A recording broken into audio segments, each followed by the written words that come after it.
아침에 우리에게 주시는 말씀은 열왕기하 1장에서 3장까지 말씀입니다.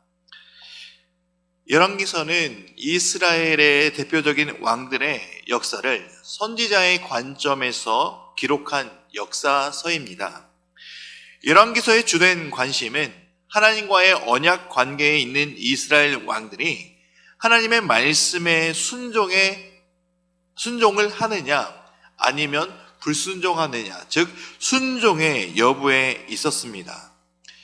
열왕기상에 이어 열왕기하도 이런 관점으로 북이스라엘 왕 아하시야로부터 사마리아의 함락을 거쳐 예루살렘의 함락과 또한 바벨론 유수까지 이스라엘 남북 왕들의 역사를 추적하고 있습니다. 동시에 언약을 깨뜨리고 멸망과 심판을 향해 달려가는 두 왕국의 쇠퇴 과정이 적나라하게 또한 기술되고 있는 것을 볼 수가 있습니다. 먼저 1장입니다.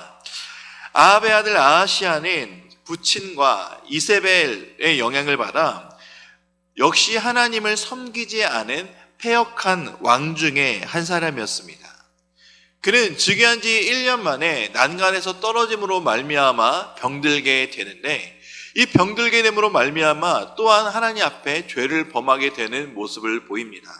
바로 하나님께 그 자신의 병에 낫고자 하는 것의 유무를 물어보는 것이 아니라 바로 바알세붑에게 물으러 가는 매우 패역한 믿음이 없는 행위를 하게 됩니다.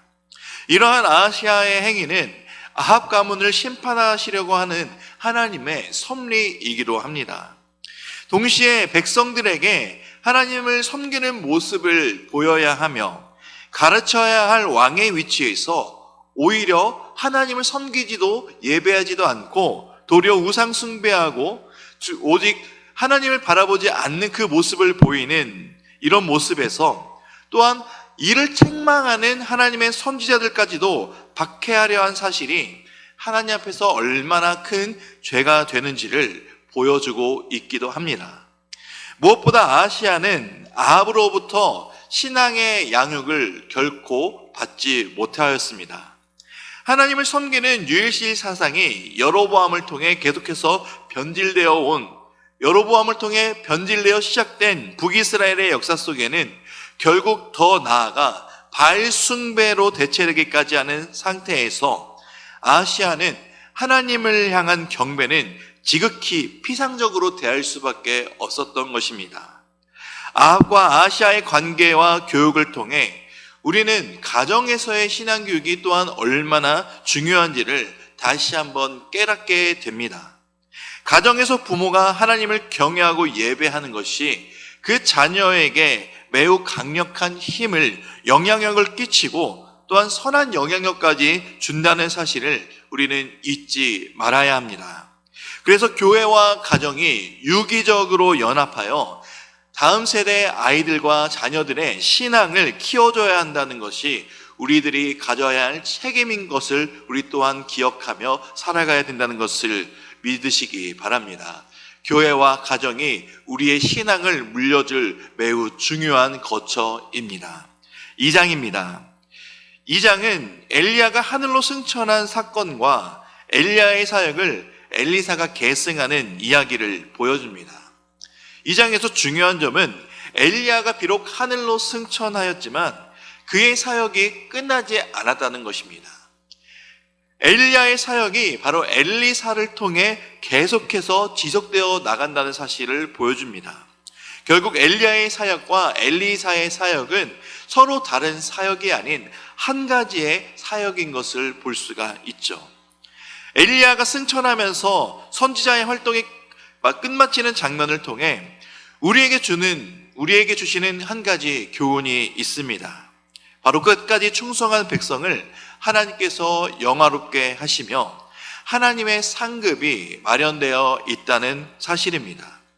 숱한 고난과 죽음의 사건을 불사하고 하나님의 명령에 또 하나님의 말씀에 순종한 엘리야에게는 특별한 헌신에 대한 하나님의 보상이 바로 에녹과 같은 죽음이 없는 승천을 주신 것이었습니다.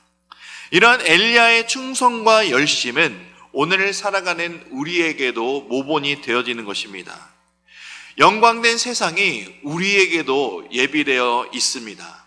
영원한 상급인 하나님의 나라가 우리에게도 예비되어 있습니다. 우리는 이러한 소망을 늘 간직하며 잊지 말며 우리에게 주어진 이 세상의 삶을 하나님의 말씀에 순종하며 또 하나님을 기뻐하시는 삶을 통해 충실히 살아나가야 한다는 사실을 이 엘리야의 사역을 통해 우리에게 보여주시는 것을 기억하며 이 믿음 따라 우리도 살아가는 삶이 되시기를 주님의 이름으로 축복합니다. 또 이 장은 비록 왕이 강포를 행하고 백성들이 우상을 숭배하는 패역한 지경에 이르렀을지라도 하나님은 여전히 그들을 사랑하심으로 말미암아 버리지 않으셨다는 사실입니다. 그것은 엘리야가 하나님께서 보낸 선지자로서 끝나는 것이 아닌 엘리사를 세우시고 계속해서 하나님의 사랑을 전하며 회개를 촉구하는 모습을 보면 알 수 있는 사실입니다. 이처럼 하나님은 자기 백성에 대한 사랑이 얼마나 확고하고 지속적인가를 증명해 주는 것입니다.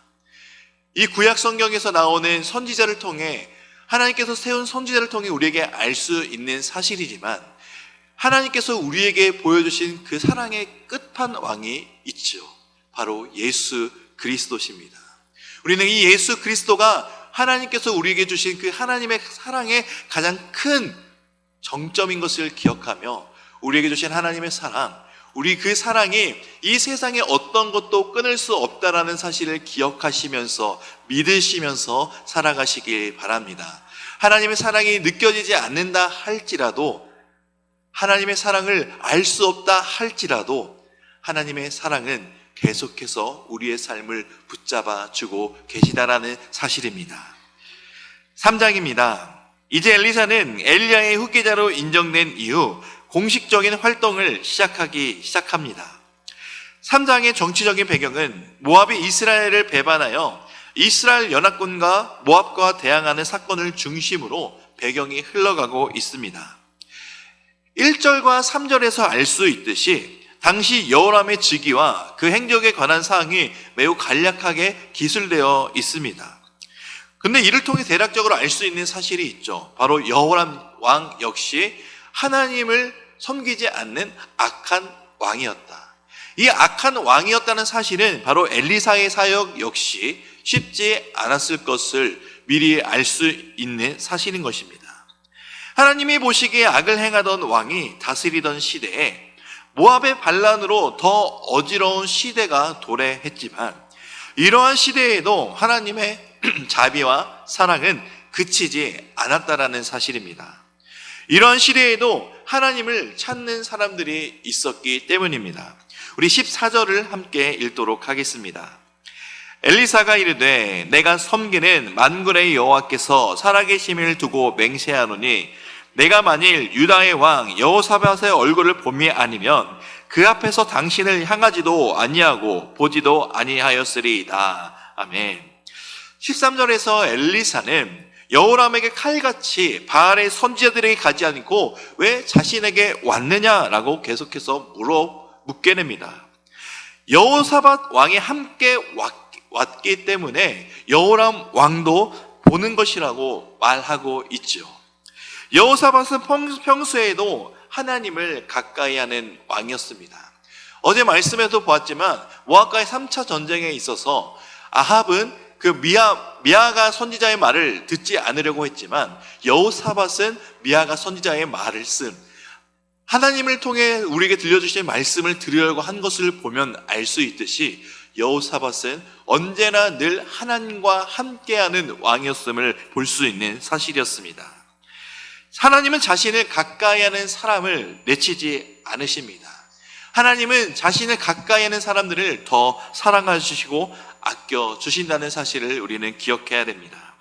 여호람 왕은 문제를 하나님 탓으로 돌렸지만 여호사밧 왕은 문제들을 들고서 하나님께 기도하는 사람이었던 것입니다. 우리는 여호람의 모습이 아닌 여호사밧의 모습을 닮아가야 된다는 것을 기억하시기 바랍니다.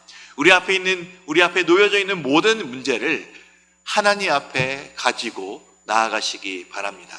그러면 하나님이 우리의 기도를 들으시고 응답하여 주실 것입니다. 이제 말씀을 듣겠습니다. 열왕기하 1장에서부터 3장까지, 열왕기하 1장에서 3장까지 말씀을 들으실 때 우리에게 들려주시는 하나님의 음성을 들으시기 바랍니다. 주의 말씀은 내 발의 등이요 내 길의 빛이니이다. 아멘.